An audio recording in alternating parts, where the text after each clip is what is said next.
एक गांव में रामलाल नाम का एक गरीब लेकिन ईमानदार आदमी रहता था।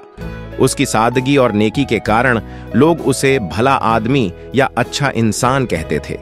वह मेहनत से मजदूरी करता और जो भी कमाता उसमें से कुछ हिस्सा जरूरतमंदों की मदद के लिए रखता। एक दिन गांव के जमींदार ने पूरे गांव में घोषणा की कि वह सबसे ईमानदार आदमी को इनाम देना चाहता है।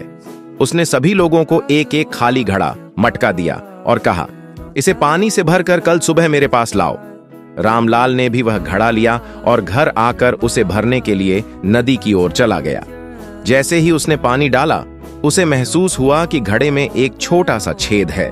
पानी डालते ही बाहर निकल जाता था। रामलाल सोच में पड़ गया। वह चाहता तो घड़ा बदल सकता था या उसमें कोई और उपाय कर सकता था, लेकिन उसने सोचा, अगर जमींदार ईमानदारी की परीक्षा ले रहा है तो मुझे कुछ भी छुपाना नहीं चाहिए।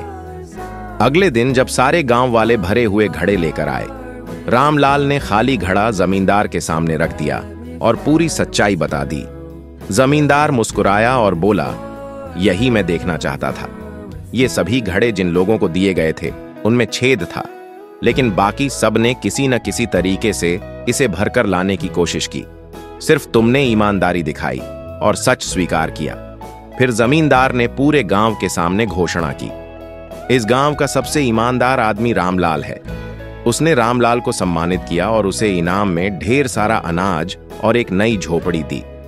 सच्चे इंसान की पहचान उसकी ईमानदारी और सच्चाई से होती है। कठिनाइयों में भी जो सत्य का साथ देता है वही असली भला आदमी होता है।